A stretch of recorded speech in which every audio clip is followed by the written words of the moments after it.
Ya, terima kasih Anda masih bersama kami di debat pertama calon presiden 2024.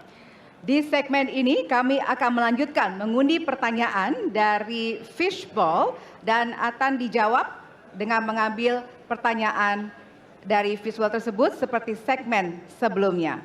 Kami juga akan informasikan kepada Bapak Ibu sekalian hadirin yang hadir di ruangan ini untuk tetap menjaga ketenangan dan tidak menggunakan alat peraga kampanye pada saat debat berlangsung. Ya, dan kami tentunya memohon kerjasama dari para hadirin yang berada di halaman KPU untuk kemudian mematuhi aturan yang telah kita sepakati bersama tadi. Baik, kami persilakan kepada calon presiden untuk kembali menuju ke panggung utama. Kami persilakan kepada Bapak-Bapak untuk bisa menuju ke panggung utama. Baik, dan kita beralih ke pertanyaan untuk calon presiden nomor urut 3. Dan kami persilakan kepada panelis Ibu Lita Testa untuk mengambil subtema di fishball dan kami persilakan Ibu.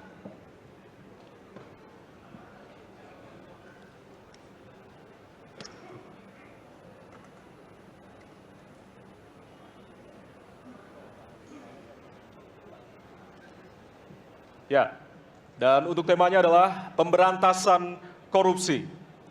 Baik, selanjutnya kami persilakan kepada panelis Bapak Made Sukmajati untuk mengambil pertanyaan dari fishball. Silakan Bapak. Ya. Pertanyaan huruf C. Baik, kita akan menuju ke pemberantasan korupsi dan pertanyaan C. Ya. Dari amplop C, Bapak Ibu, masih tersegel. Kita akan buka.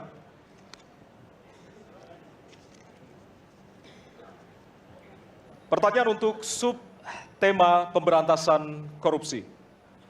Penegakan hukum atas tindak pidana korupsi menunjukkan rata-rata tren vonis pengadilan yang relatif rendah dan minimnya angka pengembalian aset. Pertanyaan, apa terobosan yang akan Anda lakukan untuk menimbulkan efek jera bagi pelaku korupsi sekaligus menyelamatkan aset negara yang dikorupsi? Waktu Anda 2 menit Bapak, dimulai dari sekarang. Terima kasih. Yang pertama dari si penegakan hukumnya dulu. Maka kalau saya mulai dari sini, maka yang mesti dilakukan adalah pemiskinan. Yang kedua perampasan aset. Maka segera kita bereskan undang-undang perampasan aset dan untuk pejabat yang korupsi bawa ke Nusa Kambangan. Agar bisa punya efek jera bahwa ini tidak main-main. Namun yang perlu diberikan adalah contoh dari seorang pemimpin. Bahwa dia hidup sederhana, dia tidak bermewah-mewah, dia mengajarkan bagaimana integritas itu dibangun. Untuk para pejabat, ada 2 yang penting sekali. 1, biarkan mereka berkembang dengan meritokrasi yang baik, sehingga pada saat menduduki jabatan, tidak ada lagi jual beli jabatan. Yang kedua, jangan biarkan mereka store pada pemimpinnya. Kalau ini terjadi, kerunyaman itu akan muncul. Data ICW menunjukkan sekitar 230-an triliun dalam 10 tahun terakhir kerugian negara itu terjadi. Dan ini ekuivalen kalau bisa kita pakai untuk membuat puskesmas kira-kira 27.000. Terbayangkan oleh kita, edukasi itu mesti kita tunjukkan dengan sekali lagi teladan dari seorang pemimpin dan pemimpin tidak boleh ragu untuk memutuskan itu. Baik, masih ada waktu Bapak akan menambahkan? Cukup? Baik. Cukup, baik. Harap tenang. Terima kasih. Kami persilakan kepada calon presiden nomor urut 1 untuk menanggapi jawaban calon presiden nomor urut 3. Waktunya 1 menit, dimulai dari sekarang. Koruptor dijeratkan dengan undang-undang perampasan aset disahkan dan hukumannya mengikuti pemiskinan. 1. Yang kedua, yang tidak kalah penting, undang-undang KPK harus direvisi sehingga KPK menjadi lembaga yang kuat kembali. Yang ketiga, diberikan imbalan, reward kepada mereka yang membantu melakukan pelaporan, penyelidikan, sehingga ketika melaporkan kita akan punya partisipasi masyarakat, dan itu dibolehkan oleh undang-undang. Dengan begitu maka bukan hanya aparat penegak hukum tapi seluruh rakyat ikut memerangi korupsi. Korupsi harus gerakan anti korupsi harus menjadi gerakan semesta yang melibatkan seluruh rakyat. Kemudian yang keempat, yang tidak kalah penting adalah standar etika untuk pimpinan KPK harus standar yang tinggi. Terima kasih. Baik. Ya. Dan selanjutnya kami silakan kepada calon presiden nomor urut 2 untuk menanggapi jawaban dari calon presiden nomor urut 3. Waktu Bapak 1 menit dimulai dari sekarang. Terus terang saja, saya dalam hal ini setuju dengan sikap dan jawaban dari Pak Ganjar masalah korupsi. Korupsi adalah pengkhianatan terhadap bangsa. Korupsi harus diberantas sampai ke akar-akarnya. Kita harus perkuat KPK, kita harus perkuat juga kepolisian, kita harus perkuat juga kejaksaan, kita harus perkuat ombudsman, semua badan-badan yang bisa membantu untuk mitigasi korupsi harus kita perkuat. BPK, BPKP, inspektorat di tiap kementerian ini harus diperkuat. Jadi saya sependapat korupsi harus diberantas sampai seakar-akarnya. Waktu masih ada, Bapak? Cukup. Cukup. Baik, terima kasih. Kami persilakan calon presiden nomor urut 3 untuk merespon tanggapan dari kedua calon presiden lainnya. Waktunya 1 menit, dimulai dari sekarang. Terima kasih. Ternyata pada isu ini di antara 3 kami relatif sepakat. Mudah-mudahan ini harapan baik untuk masyarakat. Maka yang mesti kita sampaikan kepada masyarakat, inilah janji politik di depan rakyat. Maka kalau kemudian kita bisa menyatukan yang saya sampaikan di awal, pikiran kita sudah sama, perkataan kita sudah sama, maka kalau perbuatannya tidak sama, kitalah yang dihukum oleh rakyat. Maka mudah-mudahan pemilu besok ini akan menghasilkan semangat yang sama untuk kita memberantas korupsi. Integritas itu penting sekali dan nomor 1. Masih ada waktu, Bapak? Cukup. Cukup? Baik. Ya, dan kita akan beralih ke pertanyaan selanjutnya untuk calon presiden nomor urut 1. Kami persilakan kepada panelis Bapak Rudy Rohi untuk mengambil subtema di fishball. Kami persilakan Bapak.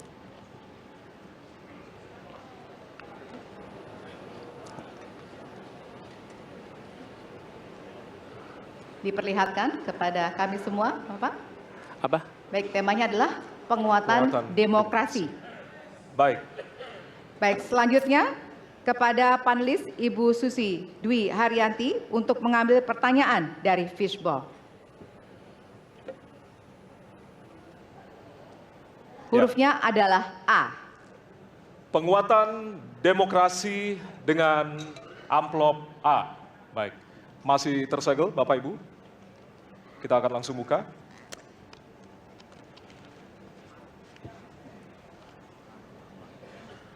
Salah satu pilar penting demokrasi adalah partai politik. Namun kepercayaan publik terhadap partai politik di Indonesia selalu rendah. Pertanyaan, apa kebijakan yang akan Anda lakukan untuk melakukan pembenahan tata kelola partai politik?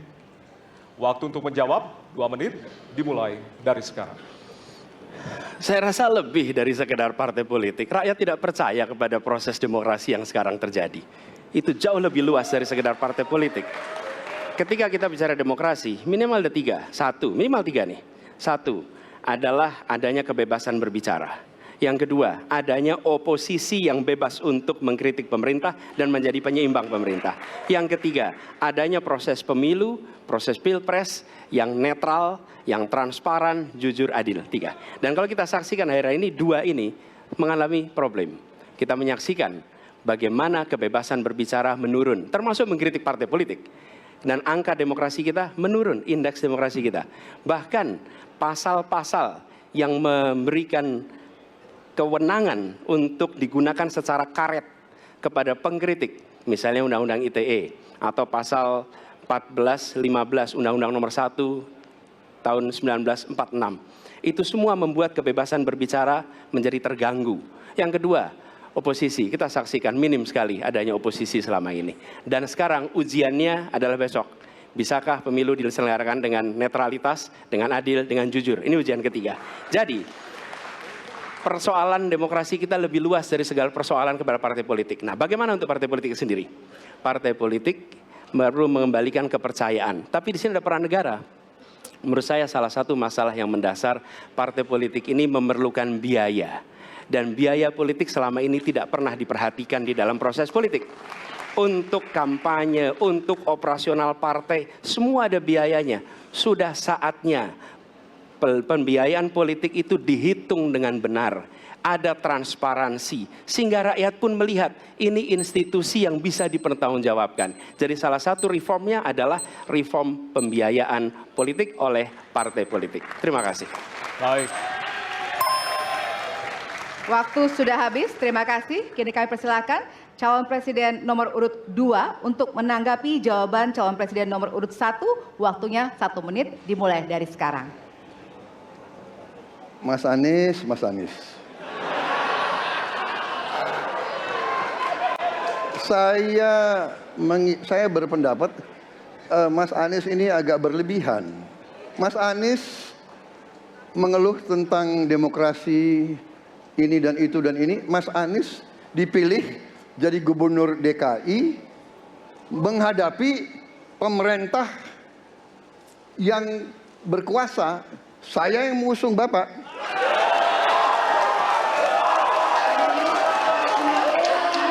Kalau demokrasi kita tidak berjalan, tidak mungkin Anda jadi gubernur.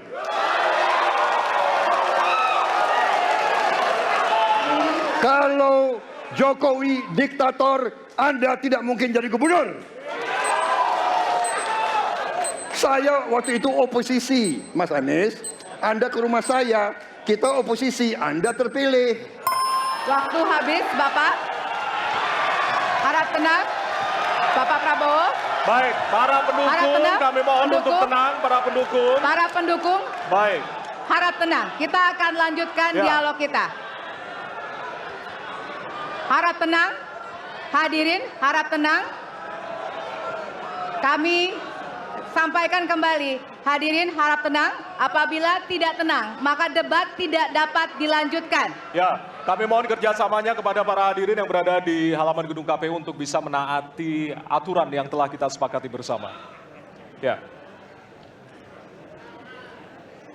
Baik, selanjutnya kepada calon presiden nomor urut 3, kami silakan untuk menanggapi jawaban calon presiden nomor urut 1. Waktunya 1 menit dari sekarang. Saya jadi tidak enak ini Mbak hari ini. Mohon maaf. Saya tidak enak karena dua kawan saya sedang nagih janji dan membuka buku lama. Tapi percaya begini, yang pertama tidak ada demokrasi tanpa partai politik. Tidak ada, suka tidak suka, mau tidak mau. Dan fungsi partai politik itu adalah agregasi, sumber rekrutmen kader, pendidikan politik. Kebetulan saya pernah menjadi ketua pansus undang-undang partai politik. Maka pada saat perdebatan penguatan dari sisi anggaran, penguatan dari sisi partisipasi masyarakat mesti dilakukan, saat itu tidak terlalu banyak yang setuju. Maka Mas Anies, soal oposisi tidak oposisi, soal kepentingan saja kok. Kapan kita bertemu, kapan kita tidak bertemu, dan kemudian kita akan bersikap pada posisi masing-masing. Tapi yang penting, pendidikan politik kepada masyarakat itulah yang menjadi PR besar dari partai politik agar cepat dewasa. Oke, waktu Anda habis, Bapak. Ya, dan kita akan lanjutkan. Baik, kita akan lanjutkan debatnya, Bapak Ibu. Kita akan lanjutkan ke pertanyaan selanjutnya untuk calon presiden nomor urut 1. Ya. Untuk merespon tanggapan dari 2 calon presiden lainnya, waktunya 1 menit dari sekarang. Ya. Terima kasih. Ketika kita menghadapi sebuah proses demokrasi, di situ ada pemerintah dan ada oposisi. Dua-duanya sama terhormat. Dan ketika proses pengambilan keputusan itu dilakukan, bila ada oposisi, maka selalu ada pandangan perspektif berbeda yang membuat masyarakat bisa menilai. Karena itu oposisi itu penting dan sama-sama terhormat. Sayangnya tidak semua orang tahan untuk berada menjadi oposisi. Oke? Seperti sampaikan Pak Prabowo tidak tahan untuk menjadi oposisi. Apa yang terjadi? Beliau sendiri menyampaikan bahwa tidak berada dalam kekuasaan membuat tidak bisa berbisnis, tidak bisa berusaha. Karena itu harus berada dalam kekuasaan. Kekuasaan lebih dari soal bisnis, kekuasaan lebih dari soal uang, kekuasaan soal kehormatan untuk menjalankan kedaulatan rakyat. Baik, waktu Anda Baik, habis Bapak. terima Kami kasih. mohon sekali lagi kepada para hadirin yang berada di Hadirin. halaman KPU. Ditahan dulu. Baik, Pak Prabowo, Bapak mohon maaf. Prabowo, Bapak, mohon maaf. Waktu sudah Nanti habis. Waktu ada sudah kesempatan. habis. Ya. Baik. Hadirin. Nanti ada kesempatan untuk kembali menanggapi. Baik. Dan kita akan beralih ke pertanyaan terakhir untuk segmen ini dan untuk calon presiden nomor urut 2. Baik, kami persilakan kepada panelis, kepada Bapak Agus Riwanto untuk mengambil subtema.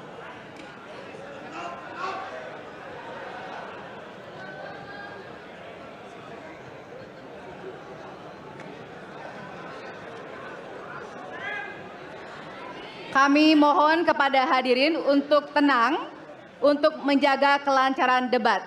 Silakan Bapak dipersilakan kepada moderator Baik. diperlihatkan. Subtema hukum. Baik. Selanjutnya kami silakan kepada panelis Bapak Wawan Mashud untuk mengambil pertanyaan dari Fishball. Kami persilakan Bapak.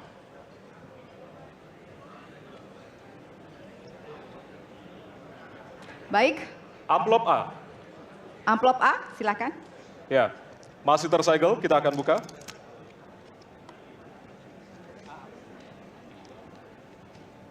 Kita akan langsung bacakan. Konstitusi mengharuskan kekuasaan kehakiman dijalankan secara merdeka. Sementara lembaga kekuasaan kehakiman saat ini cenderung diintervensi oleh cabang kekuasaan lainnya. Pertanyaannya, apakah Anda setuju dengan pernyataan tersebut? Apa alasannya dan apa komitmen Anda untuk menjaga independensi kekuasaan kehakiman? Waktu Anda 2 menit Bapak, dimulai dari sekarang. Saya sangat setuju bahwa kehakiman harus independen, kehakiman harus yudikatif, ya, harus independen, dan harus kuat, dan tidak boleh diintervensi oleh kekuasaan. Saya sangat setuju itu. Dan saya berkomitmen untuk memperkuat itu. Manakala saya menerima mandat dari rakyat, saya akan memperbaiki kualitas hidup semua hakim-hakim di Republik Indonesia, semua pekerja di sekitar pengadilan, dan semua penegak hukum akan saya perbaiki kualitas hidupnya, gajinya diperbaiki, supaya mereka tidak dapat diintervensi, tidak dapat disogok, tidak dapat dikorup. Itu komitmen saya kepada rakyat Indonesia. Terima kasih. Masih ada waktunya Bapak, silakan merabakan. Cukup. Cukup? Ya. Baik. Baik, selanjutnya kami persilakan kepada calon presiden nomor urut 3 untuk memberikan tanggapan kepada jawaban calon presiden nomor urut 2. Waktunya 1 menit dari sekarang. Terima kasih, komitmennya Pak Prabowo luar biasa. Tapi dalam konteks kekinian, saya terpaksa, ini mohon maaf Pak ini, terpaksa sekali saya harus bertanya. Apa komentar Pak Prabowo terhadap putusan MK yang melahirkan MK itu? Itu aja. Ditahan dulu Bapak, apakah ada yang ditambahkan selain itu? Cukup. Cukup? Baik. Selanjutnya, Ya, kami pertegas kembali bahwasannya tidak ada sesi tanya jawab, artinya saling menanggapi, Bapak-Bapak. Kami ingatkan kembali untuk saling menanggapi dari masing-masing calon presiden. Dan selanjutnya kita akan berikan kesempatan kepada calon presiden nomor urut 1 untuk menanggapi calon presiden nomor urut 2 dan waktu Bapak. Apakah saya harus 1 menit. merevisi statement saya? Kenapa Bapak? Apakah saya harus merevisi statement saya karena tidak boleh Tidak, bertanya. nanti kami harapkan untuk saling menanggapi, bukan saling menanya, Bapak. Makanya, apakah Baik. saya harus merevisi? Karena tadi bentuknya pertanyaan. Nanti kita akan Baik. berikan kesempatan untuk Tidak perlu ya? selanjutnya. Tidak perlu, Pak. Bapak. Oke, terima Baik. kasih. Ya, kami persilakan Silakan. kepada calon presiden nomor urut 1. Waktu Anda 1 menit, Bapak. Ya, jadi ketika saya bertugas sebagai presiden, maka saya akan tegaskan kepada semua yang berada di lingkar judisial bahwa tugas Anda bukan hanya menegakkan hukum, tugas Anda menghadirkan rasa keadilan. Nomor 1, tegaskan itu. Yang kedua, bila terjadi praktek-praktek di mana keadilan tidak hadir, maka negara tidak boleh diam dan mengatakan, ah itu kan proses hukum, tidak bisa. Justru negara harus mempertanyakan apa yang sesungguhnya terjadi. Dan itulah yang kemudian harus dikerjakan oleh negara, memastikan bahwa proses hukum benar-benar berorientasi kepada keadilan. Lalu kepada mereka yang bertugas, tadi disampaikan bahwa harus memastikan mereka memiliki remunerasi yang baik. Ya, itu penting. Dan yang tidak kalah penting adalah semua proses dilakukan secara transparan. Promosi transparan, kasus transparan, sehingga ada kepercayaan kepada proses pengadilan. Terima kasih. Baik, waktu habis. Selanjutnya kami persilakan kepada calon presiden nomor urut 2 untuk merespon tanggapan dari calon presiden lainnya. Waktunya 1 menit dari sekarang. Saya kira mengenai Mahkamah Konstitusi, aturannya sudah jelas. Kita juga bukan anak kecil. Rakyat kita juga pandai. Rakyat kita lihat, rakyat kita tahu. Mas Ganjar, kita tahulah ya bagaimana prosesnya. Ya. Yang intervensi siapa? Ya kan? Yang intervensi siapa? Tapi intinya adalah kita tegakkan konstitusi, kita tegakkan undang-undang, kita perbaiki yang kurang sempurna, dan kita patuh kepada komitmen undang-undang itu sendiri. Jadi saya kira itu tentang apa tadi disampaikan Pak Anies. Dalam hal ini saya setuju dengan Pak Anies. Dalam hal ini. Waktunya masih ada, Ya. Bapak? Saya sependapat kita harus membuat yudikatif kuat, harus ada merit system, harus ada ujian-ujian yang baik. Waktunya supaya habis hakim sekarang, itu Bapak. hakim yang Terima terbaik kasih untuk Indonesia. atas jawabannya. Baik. Sekarang kita kasih apresiasi dari 3 calon presiden yang tentunya sudah saling menanggapi di kesempatan segmen kali ini. Dan kami persilakan kepada Bapak calon presiden untuk kembali ke tempat masing-masing. Baik. Kepada para pendukung, harap tenang. Ya, Para pendukung, kami mohon kepada para pendukung, acara debat masih berlangsung. ya, sekali lagi kami nanti akan kasih kesempatan untuk memberikan yel-yel dan juga dukungan dari masing-masing capres. Dan Ya. kita akan masih lanjutkan dengan suasana debat yang masih hangat tentunya. Ya, tentunya nanti akan ada perbedaan pada segmen berikutnya, hadirin sekalian. Bedanya adalah pertanyaan tidak lagi datang dari tim panelis, Ya. tapi pertanyaan akan datang dari masing-masing calon presiden. Ya, dan untuk itu tetaplah bersama kami dan kami kembali sesaat lagi.